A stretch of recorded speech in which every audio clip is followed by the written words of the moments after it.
அல்ஹம்துலில்லாஹ் அஷ்ஹது அன் லா இலாஹ இல்லல்லாஹு வஹ்தஹு லா ஷரீக லஹ்.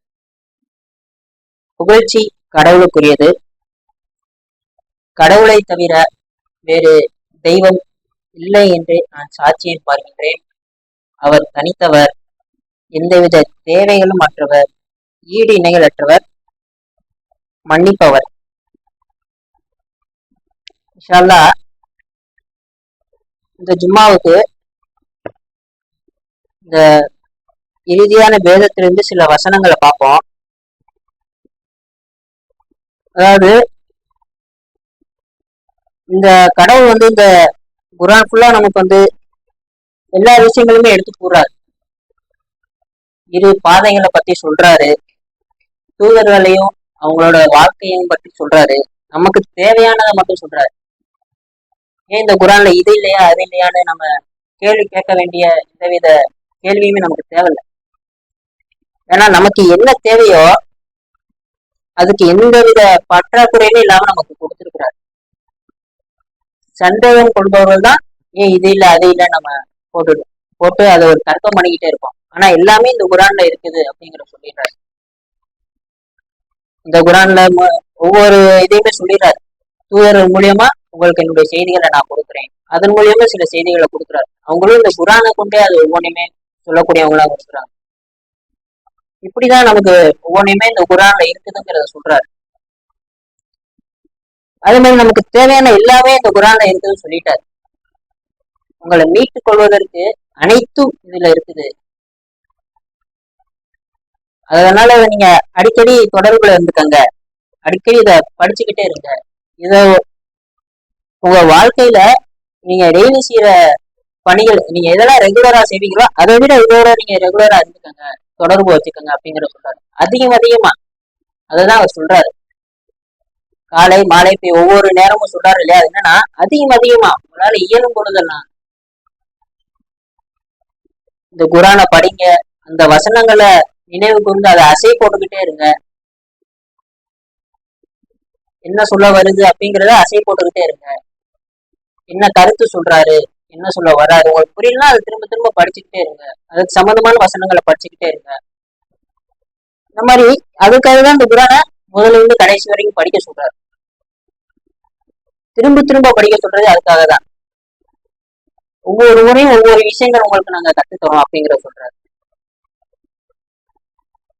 இன்ஷா அல்லாஹ் அப்படிப்பட்ட இந்த குர்ஆன்ல இருந்து சில விஷயங்களை பார்ப்போம். அதாவது மானிடன் பத்தி சொல்றாரு. 53:24 கேட்கிறார் கேள்வி. மானிடன் எதனைத்தான் விரும்புகின்றான் அப்படிங்கிறத கேட்கிறார். அப்ப நம்ம பார்த்தோம்னா நம்ம எதை விரும்புறோம், நம்மளோட விருப்பம் என்னவா இருக்குது அப்படிங்கிறத பார்த்தோம்னா எல்லாரோட விருப்பமும் என்னன்னா ஏதாச்சும் ஒண்ணு கண்ட்ரோல் பண்ணணும் அப்படிங்கிறது தான் அவங்களோட விருப்பமாவே இருக்கு. ஏதாச்சும் ஒண்ணு அவன் வாழ்க்கையில அவன் கண்ட்ரோல் பண்ணணும்னு நினைக்கிறான். எதையாச்சும் ஒண்ணு நான் இயக்கணும் அப்படிங்கிற அந்த நினைப்பு தான் அவனோட விருப்பமாவே இருக்குது. நம்மளோட தேடல்கள் எல்லாமே, நம்ம தேடுற தேடல்கள் எல்லாமே அதை குறித்துதான் இருக்குது. நம்ம ஒரு நல்ல வேலைக்கு போகணும் அப்படிங்கிறது கூட நம்ம ஏதாச்சும் ஒண்ணு கண்ட்ரோல் பண்ணிடணும். நம்ம இந்த வேலைக்கு போனா நமக்கு இவ்வளவு ஊதியம் கிடைக்கும் மாதம், நம்மளோட பிரச்சனைகள் தீர்ந்துரும், நம்ம வாழ்க்கையை நம்ம கண்ட்ரோல் பண்ணலாம் அப்படிங்கிற அடிப்படையில அந்த கூடிய ஒரு ஆசையை. ஆனா அதுதான் எல்லாத்துக்குமே அடிப்படையா இருக்குது. அவனோட விருப்பமே என்னன்னா எதையாச்சும் ஒன்னா நான் கண்ட்ரோல் பண்ணணும், என்னோட கண்ட்ரோல்ல ஏதாச்சும் இருக்கணும். அதுதான் அவனோட அகந்தையா இருக்குது. அதனால அவர் கேட்கிறாரு, மானிடன் எதனைத்தான் விரும்புகின்றான். இப்படி அவன் ஒவ்வொரு இதையும் கண்ட்ரோல் பண்ண ஃபர்ஸ்ட் அவன் தன்னை கண்ட்ரோல் பண்ண நினைக்கிறான். என்னைய நான் கண்ட்ரோல் பண்றேன், என் கண்ட்ரோல்ல தான் நான் இருக்கேன் அப்படின்னு அவன் உணர்ந்துட்டானா அடுத்து அவனோட குடும்பத்தார கண்ட்ரோல் பண்ண நினைக்கிறான். அடுத்ததா அந்த சுற்றுச்சூழல், அவனை சுற்றி இருக்கிற எல்லாத்தையுமே அவன் கண்ட்ரோல் பண்ண நினைக்கிறான். இதுதான் அவனோட அகந்தையா இருக்குது. அந்த அகந்தைகள் வளர்ந்துகிட்டே போவோம். என்னால இதை கண்ட்ரோல் பண்ண முடிஞ்சிச்சுன்னு அவன் நம்பிட்டானா அவன் அடுத்து வேற ஒண்ணு கண்ட்ரோல் பண்ணணும், இதை விட பெரிதான ஒண்ணு. இப்படி ஒரு சமூகத்தை நான் கண்ட்ரோல் பண்ணணும். இதுதான் அவனுடைய விருப்பமா இருக்குது. எல்லாத்தையுமே நான் கண்ட்ரோல் பண்ணணும் அப்படின்னு ஃபர்ஸ்ட் ஏதாவது ஒண்ணு அப்படிங்கறத தொடங்கி எல்லாத்தையுமே நான் கண்ட்ரோல் பண்ணணும் அப்படிங்கறதுல போய் முடியும். அது அந்த தீப்பொறி தான், அது அப்படியே ஒரு காட்டு தீ மாதிரி ஆயிரும். பேரோ எப்படி அவனோட சமூகத்தை அவனோட கண்ட்ரோல்ல இருக்கணும், மத்தவங்க ஒருத்தர் அந்த சத்தியத்தை கொண்டு வரணும் அதை எதிர்க்கிறான். நான் அனுமதி கொடுக்காம நீங்க எப்படி அதை வழிபட முடியும் அப்படின்னு அவன் எதிர்க்கிறான். ஏன்னா எல்லாமே அவன் கண்ட்ரோல்ல இருக்கணும், நான் அனுமதி கொடுத்தாதான் நீங்க ஒவ்வொருமே செய்யணும் அப்படிங்கிற எண்ணத்துல இருக்கக்கூடிய. இதுதான் அந்த சின்ன ஆணவங்கிறது அவ்வளவு பெருசா வளரக்கூடிய காரணமே அதுதான். அதுதான் மனிதனுடைய அகந்தையா இருக்கு. அந்த அகந்தையினாலதான் நமக்கு இங்க கோபம், பொறாமை, பயம், பதற்றம், ஆணவம், புறம் பேசுறது, அவதூறு பேசுறது, உரிமை கொள்றது, இது எல்லாமே என்னன்னா அகந்தையினால வரக்கூடியதுதான். அந்த அகந்தையோட பிரதிபலிப்பா இருக்குது.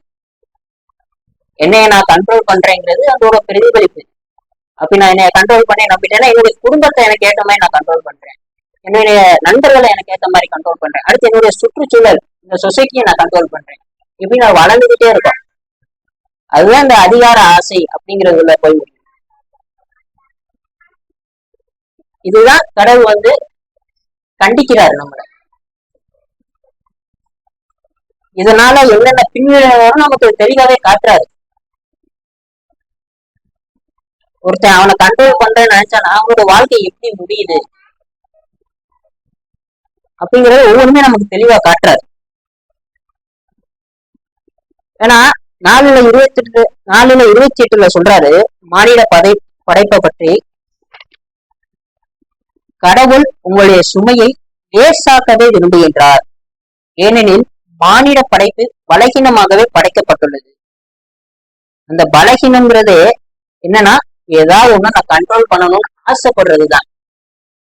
அதுதான் அந்த பலகீனமே.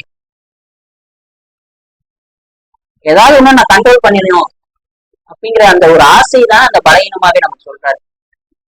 அந்த ஆசைதான் நமக்கு வளர்ந்துகிட்டே இருக்கு. என் வாழ்க்கையை நான் மாத்திடணும். இது வரைக்கும் எங்க குடும்பத்துல இது வரைக்கும் கஷ்டப்பட்டுட்டாங்க, நான் படிச்சு முன்னேறி இந்த குடும்பத்தோட தலையெழுத்தையே நான் மாத்தி காட்டுறேன். இதெல்லாம் அகந்தை தான். நம்ம பாக்குறோம் இல்லையா, படங்கள்ல பாக்குறோம், நிறைய பேர்த்தோட வாழ்க்கையில பாக்குறோம். அதெல்லாம் நடக்குது.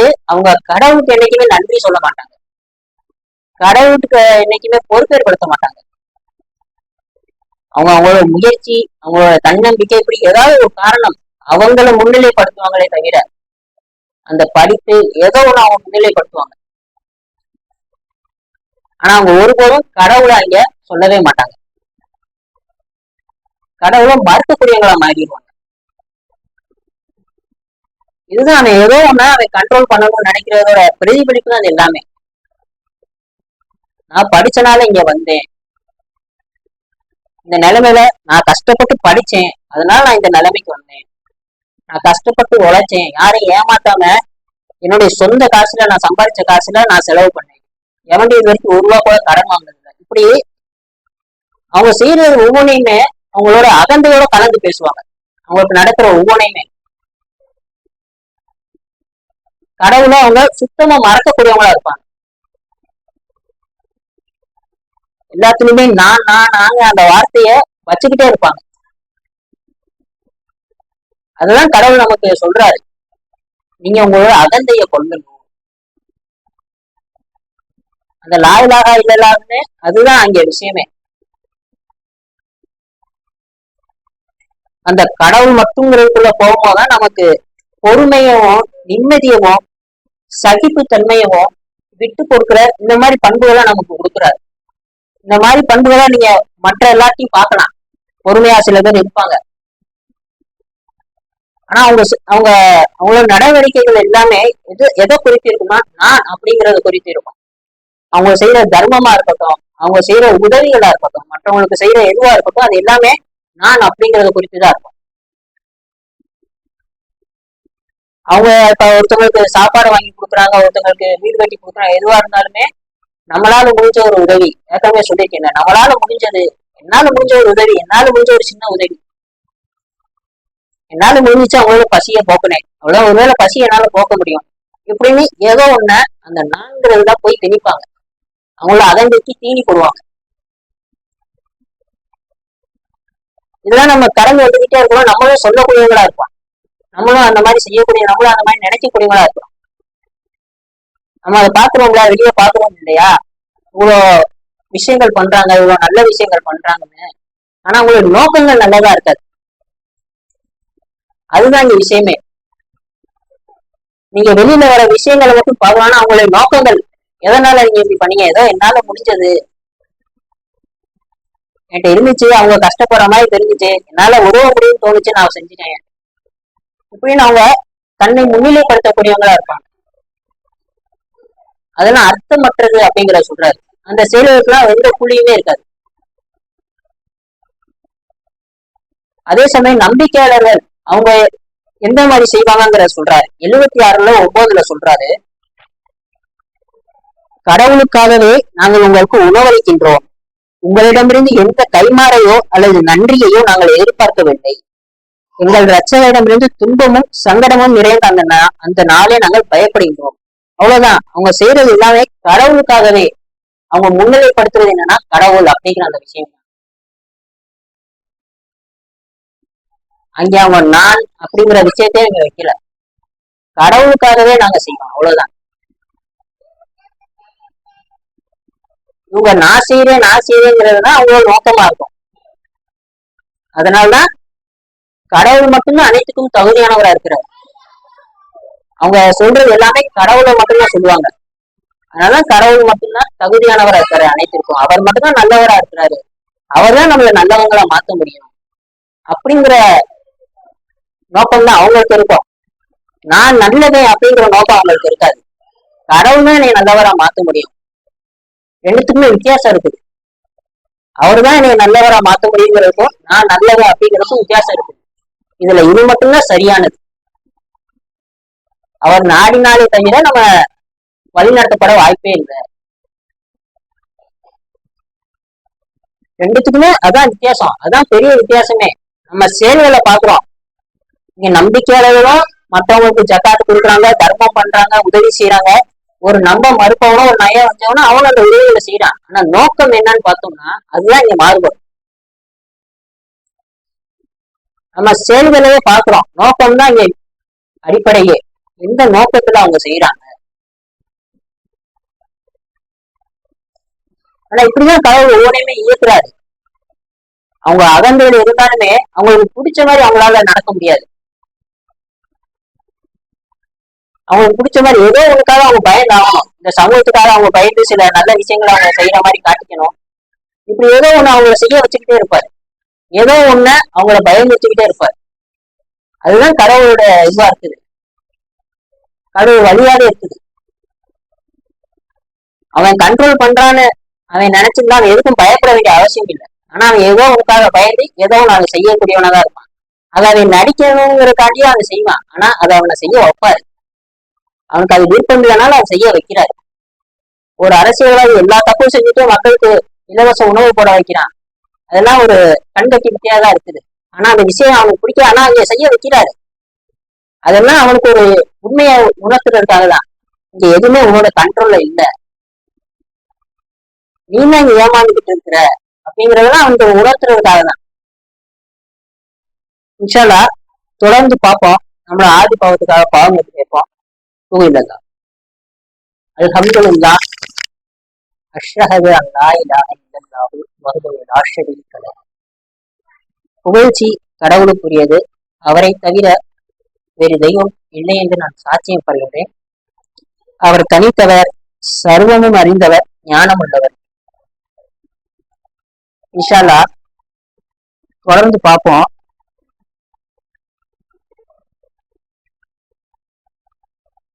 ஏன்னா நமக்கு இரு பாதைகளை சுட்டி காட்டுறாரு.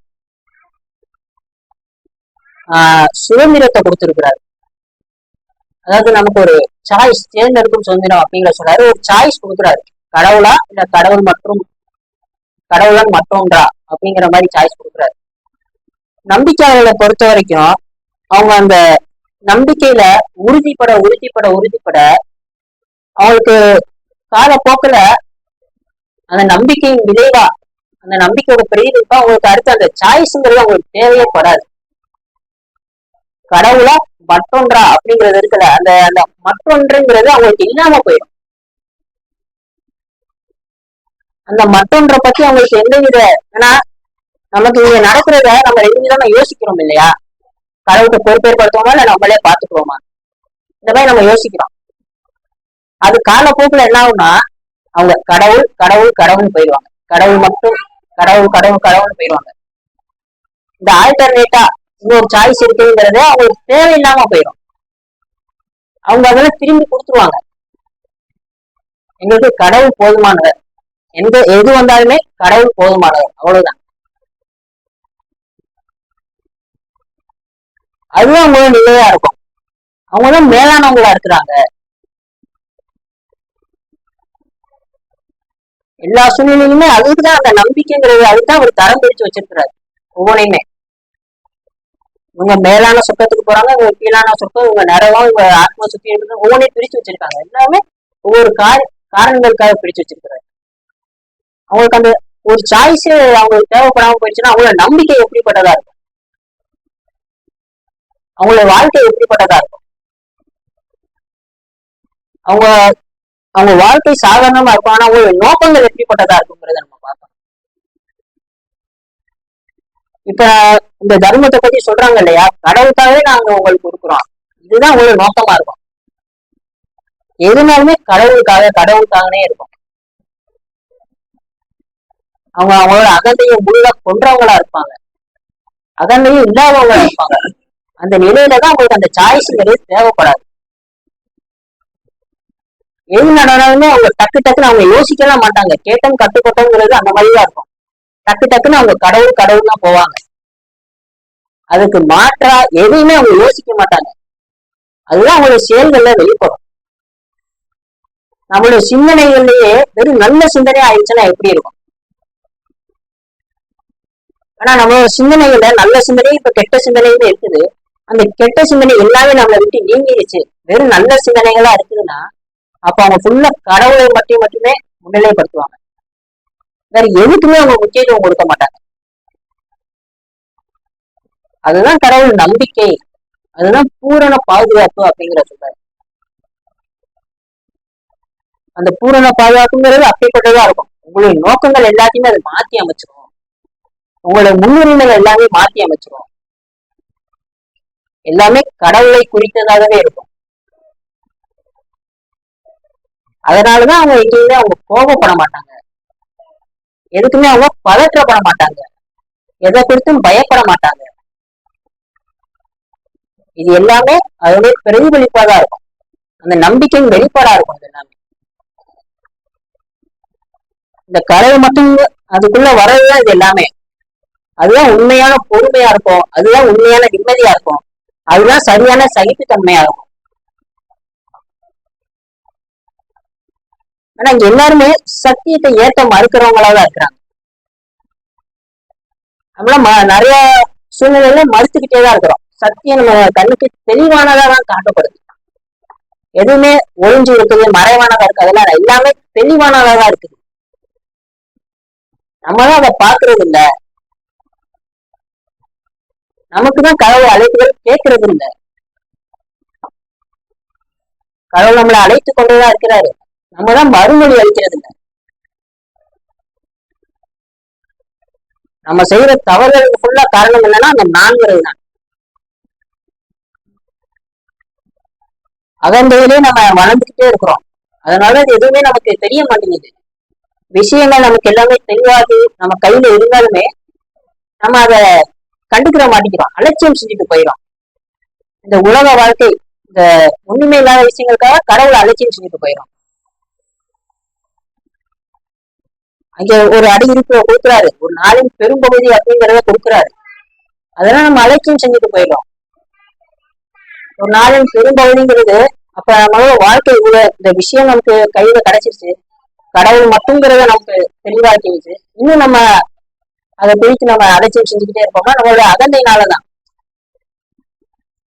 நம்மளோட புரிதல்னாலதான் நம்ம சரியா இருக்கிறோம் அப்படிங்கிற ஒரு நிலைப்பாடு. நம்ம கரெக்டா தான் இருக்கிறோம். அதுக்காக உங்களை நீங்களே பரிசோதிச்சுக்கோங்க, சுய பரிசோதனை செய்யுங்க. நீங்க உட்கார்ந்து யோசிச்சு பாருங்க, இந்த நாள்ல நீங்க எவ்வளவு நாள் கடவுளை நினைச்சிருக்கீங்க, எவ்வளவு நேரம் நீங்க கடவுளை முன்னிலைப்படுத்திருக்கீங்க, இவ்வளவு செயல்கள் செஞ்சீங்கல்ல, இப்ப வண்டி ஓட்டிட்டு வந்திருப்பீங்க, எதெல்லாம் நீங்க கடவுளை முன்னிலைப்படுத்திருக்கீங்க நினைச்சு பாருங்க. அதெல்லாம் பரிசோதனை தான், உங்களை நீங்களே எடை போடுறது. நினைச்சு பாத்தீங்கன்னா உங்களுக்கே தெரியும் உங்களோட நிலை எப்படிப்பட்டதா இருக்குது. இதெல்லாம் கடவுள் நமக்கு சொல்லி தராரு. இதெல்லாம் நம்ம ரொம்ப ஈஸியா அலட்சியம் செஞ்சிடும். ஏன்னா நமக்கு இன்னும் நம்பிக்கை பத்தல. நம்ம மத்தவங்களோட கம்பேர் பண்ணிக்கிட்டே இருக்கிறோம், நமக்கு பின்னாடி இவங்களோட கம்பேர் பண்ணிக்கிட்டே இருக்கோம். ஆனா ஒரு நம்பிக்கையாளர் எப்படி இருப்பாங்க அப்படிங்கறத நம்ம பார்த்தோம்னா நம்ம எவ்வளவு பின்தங்கி இருக்கிறோம் அப்படிங்கறது நமக்கு தெரியும். நம்ம இன்னும் கொஞ்ச தூரம் தான் முன்னாடி போயிருக்கிறோம். இன்னும் எவ்வளவு தூரம் இருக்கு நம்ம அந்த அந்த நிலையை அடைகிறது. நம்ம இன்னும் இந்த முகமதியர்கள் அவங்கள இந்த இந்துக்கள் அவங்கள பார்த்தே நம்ம பார்த்துட்டு இருக்கிறோம். இன்னும் இப்படி இருக்காங்க இப்படி இருக்காங்க. நம்ம எப்படி இருக்கிறோம் அதை நம்ம யாரும் பார்க்க மாட்டேங்கிறோம். மற்றவங்களையும் நம்ம கம்பேர் பண்றோம். அதுக்குதான் நமக்கு குரானை கொடுத்து எல்லாத்தையும் விலக்கி இருக்கிறாரு. நம்பிக்கையாளர்கள்ங்கிற ஃபுல்லா விலக்கி இருக்கிறாரு. அதோட நம்ம கம்பேர் பண்றது இல்லை. நம்ம மத்தவங்களோட தான் போட்டி போடுறோம், நமக்கு கீழே உள்ளவங்கள தான் போட்டி போடுறோம். அது நமக்கு தேவையே இல்லை, அதுல எந்தவித பயனுமே இல்லை. நன்மையில அவங்க போட்டி போடுவாங்கன்னு சொல்றாரு. நம்ம நன்மையில எங்க போட்டி போட்டுட்டு இருக்கிறோம்? இதெல்லாம் கடவுள் நமக்கு சொல்லி கொடுத்துட்டே இருக்கிறாரு. எல்லாமே நம்ம சரியான பாதையில இருக்கோம், சரியானதான் செய்யறோம் அப்படின்னு நம்ம நினைச்சுட்டு இருக்கோம். ஆனா எல்லாமே நம்மளோட அகந்தைக்கு நம்ம வரல. கடவுளுக்கு நம்ம இன்னும் முக்கியத்துவம் கொடுக்கல. அவங்க கடவுள்னு சொன்னாலே அவங்களோட முடிவுனா அவங்க சிலிர்த்து நிற்கும் அப்படிங்கிற சொல்றாரு. அந்த கடவுளோட வார்த்தையை கேட்கும் போதே அப்ப எப்படிப்பட்ட நம்பிக்கையா இருக்கும், எப்படிப்பட்டவங்களும் அவங்க இருப்பாங்க, அதெல்லாம் நம்ம யோசிச்சு பார்க்கறது இல்லை. நம்ம இத்தனை வாட்டி நம்ம கடவுள் கடவுள் கடவுள் சொல்றோம், நமக்கு அந்த மாதிரி நம்ம உணர்றோமா? அல்ஹம்துலில்லா சொல்றோம், மாஷா அல்லாஹ் சொல்றோம், எல்லாமே சொல்றோம். நமக்கு அந்த மாதிரி ஒரு உணர்ச்சி வருதா? நமக்கு அந்த மாதிரி கடவுளை பெயர் அழைக்கப்படும்போது நமக்கு ஒரு மாதிரி ஒரு பயம் வருதா? நமக்கு அவர் மேல ஒரு மரியாதை வருதா? ஏன்னா இதெல்லாம் சாதாரண வார்த்தை ஆயிடுச்சு.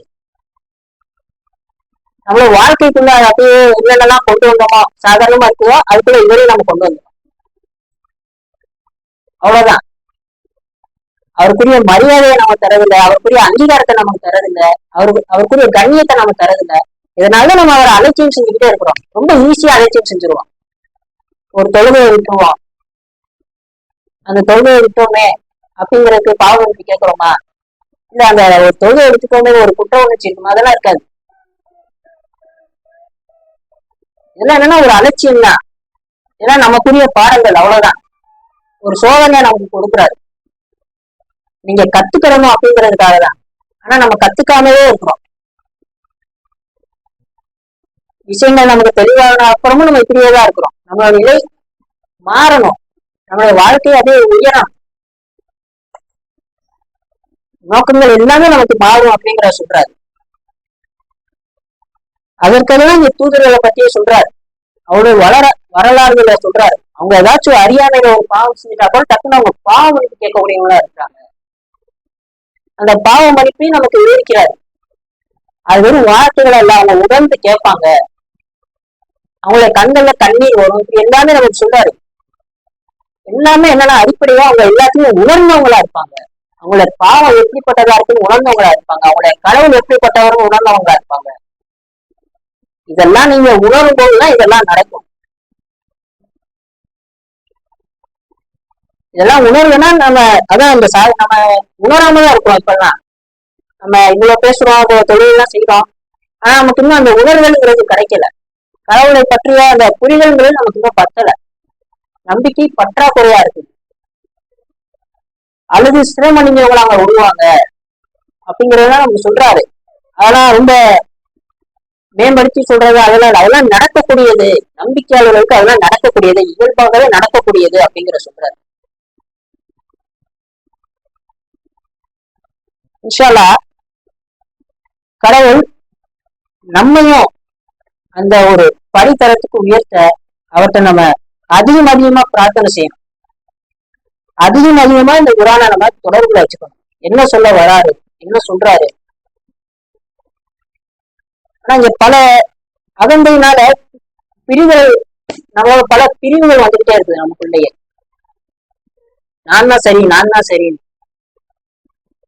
ஆனா கடவுள்கிட்ட பொறுப்பேற்படுத்துங்க அப்படிங்கிற சொல்றாரு. பொறுப்பேற்படுத்துவதை நான் நேசிக்கிறேன். நமக்கு எந்தவித குழப்பங்கள், எந்தவித பயம் அச்சம் இருந்தாலுமே யாரெல்லாம் கடவுள்கிட்ட முழுமையா பொறுப்பேற்படுத்துறாங்களோ அவங்கள கடவுள் சரியா வழி நடத்துங்கிறார். நேரான பாதையில நான் அவங்களை வழி நடத்துறேன். ஆனா நமக்கே இப்ப நம்ம இந்த ஜுமால உட்காரோம், இந்த உட்காரும் போது ஒரு குழப்பம் வருது, இந்த ஒளி செய்யும் போது ஒரு குழப்பம் வருது. இந்த மாதிரி உங்களுக்கு எப்பெல்லாம் ஏதாவது குழப்பம் வருதோ அப்பெல்லாம் நீங்க யாரையும் நம்பாதீங்க. கடவுள்கிட்ட மட்டும் முழுமையா பொறுப்பேற்படுத்தீங்கன்னா என்ன செய்யணுங்கிறத உங்களுக்கு தெளிவா சொல்லக்கூடியவரா இருப்பார். நீ எப்படி உட்காரணும், என்ன மாதிரி ஒளி செய்யணும், இது எல்லாமே உங்களுக்கு தெளிவா சொல்லக்கூடியவங்களா இருக்கும். ஆனா அவர்கிட்ட மட்டும் நீங்க முழுமையா பொறுப்பேற்படுத்தணும். அதுதான் அவர் விரும்புறாரு. உங்களுடைய எல்லா கேள்விகளுக்குமே விடை நான் வச்சிருக்கேங்கிறார். உங்களுடைய எல்லா சோதனையுமே நிவர்த்தி செய்யறதுக்கான விடையுமே என்கிட்ட இருக்குது. ஆனா நீங்க அவர்கிட்ட மட்டும் முழுமையா பொறுப்பேற்படுத்தணும். அதுதான் இங்க விஷயமே. அப்படிப்பட்டவங்களை தான் நான் பாதுகாக்கிறேன், அப்படிப்பட்டவங்களை நான் ஒருபோதும் கைவிட மாட்டேன், அப்படிப்பட்டவங்களை நான் நேரான பாதையில வழி நடத்துறேன் அப்படிங்கிற சொல்றாரு.